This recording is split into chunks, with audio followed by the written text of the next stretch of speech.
देखिए, दरबार में जब नंबर आता है तो अपनी बात अकबका के घबराहट में नहीं मांगना चाहिए, क्योंकि कुंभकर्ण को मांगना था इंद्रासन, लेकिन जल्दी में नंबर आ गया, जोर दे दो मैं इंद्रासन। उन भगवान ने कही तथास्तु। फिर बोला नहीं हमें नहीं चाहिए था हमें इंद्रासन चाहिए। बोले अब तो जो हो गया सो हो गया, अब दूसरा नंबर आएगा तब मांग लेना। तब तक वो सोता ही रहा, उसको पता ही नहीं पड़ा। तो ऐसे जब आप यहां मांगते हो तो कई बार ऐसा करते हो आप लोग, महाराज जी हमारी ये मूल बात तो नहीं थी, लेकिन अब आ गई तो हमने जो पहले पूछ ली, हमारी मूल बात तो दूसरी थी, वो पर्चे में आई ही नहीं। हमने तो लिखा भी नहीं, मन कंट्रोल कर लो, मांग लो, हम दे देंगे।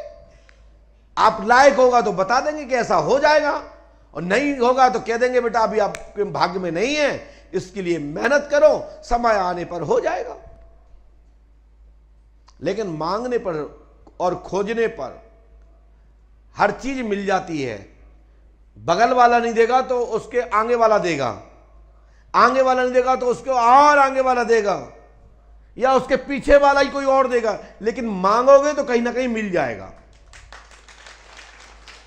और खोजोगे तो कहीं ना कहीं मिलेगा। जो चीज संसार में निर्मित है वो कितने भी जलाजल पृथ्वी पर हो जाने के पश्चात भी खोजने पर प्राप्त हो जाती है।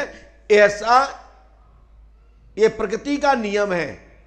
बस चीज बनी हो, निर्मित हो, पृथ्वी पे कभी भी देखी गई हो, वो कभी खत्म नहीं होती है, ध्यान रखें। वो कहीं भी हो, समुद्र में हो, पहाड़ों में हो, गुफाओं में हो, राक्षसों के पास हो, देवताओं के पास हो, लेकिन है तो खोजने पर मिलेगी। इसलिए खोज करते रहना चाहिए, कड़ी पूरी हो जाती है। इसी के साथ अपन चलते दरबार की ओर। आप लोग पंच अखाड़ा शर्म मुक्ति केंद्र में कम से कम 2-2 घंटे बैठना चाहिए। आरती में प्रात स्नान ध्यान करके मंगल आरती में पंडों के सखा का दर्शन करना चाहिए। यहां पड़े रहने से कुछ मतलब नहीं है। गुरुजी मिल जाए, गुरुजी मिल जाए, दुनिया के गुरुजी मिलते ही हैं, रोज मिलते हैं। क्या मिल गया तुम्हें आज तक?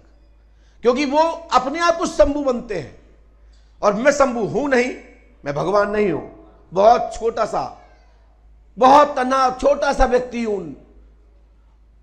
यदि भगवान तो छोड़ो, एक राक्षस ने भी कुछ सोच लिया तो हमारा बहुत कुछ बिगड़ जाएगा, परंतु परमात्मा की कृपा से वो राक्षस मेरा कुछ बिगाड़ नहीं सकता। सही कह रहा हूं। लेकिन हमारे चक्कर में रहोगे दर्शन के, हमारे दर्शन के, तो कुछ होने वाला नहीं है। यदि कुछ चाहिए तो पंडों के सखा की शरण में जाओ।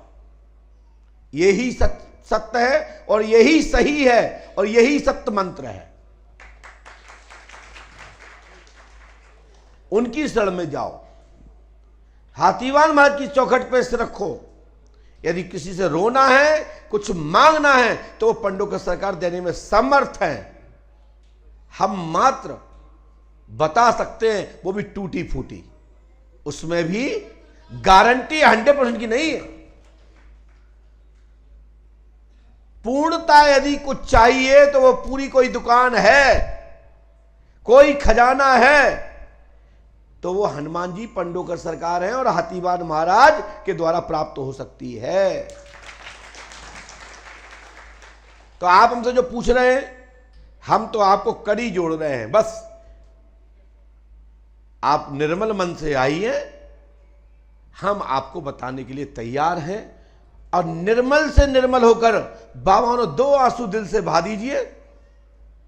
बाबा मतलब जानते हो, जटाजूट वाले नहीं, बड़े बड़े नाखून, बड़े बड़े खोपड़ा लटकाए वाले बाबा नहीं, कि नारियल लटकाए, जट बड़ी बड़ी मालाएं पहने, ऐसे बाबों की बात नहीं कर रहा हूं। बाबा माने हनुमान जी बाबा, दद्दा। हमारे तो दद्दा ही हैं वे, तुम्हारे हो ना हो वो अलग बात है। हमारे दद्दा भी हैं, हमारे बब्बा भी हैं, हमारे माता पिता भी वही हैं।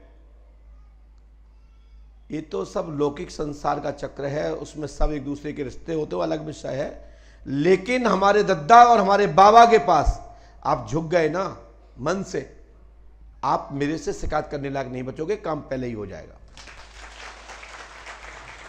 ये आपको मैंने मूल मंत्र आज दिया। और मेरे बारे में नाना प्रकार की जो बातें सोचते रहते हैं आप लोग, कई लोग मैसेज पे जाना कितना कितना गंदा गंदा लिखते हैं। यदि मैं बोलना चालू कर दूं ना तो चुल्लू पॉइंट सीधा ही जाना पड़ेगा ऊपर, डायरेक्ट एरो लग जाएगा।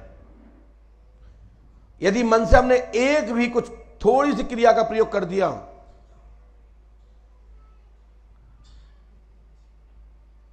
एक ही बचा सकता है, वो मेरे हनुमान जी पंडित हो सका। ना डॉक्टर ठीक करेंगे और ना कोई दुनिया की दवा ठीक करेगी। सीधे मेंटल होगे और आगरा में भर्ती दिखाई दोगे।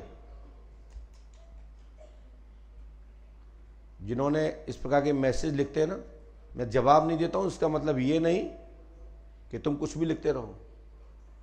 मैं बार बार बर्दाश्त करके आपको छोड़ता जाता हूं, छोड़ता जाता हूं, छोड़ता जाता हूं।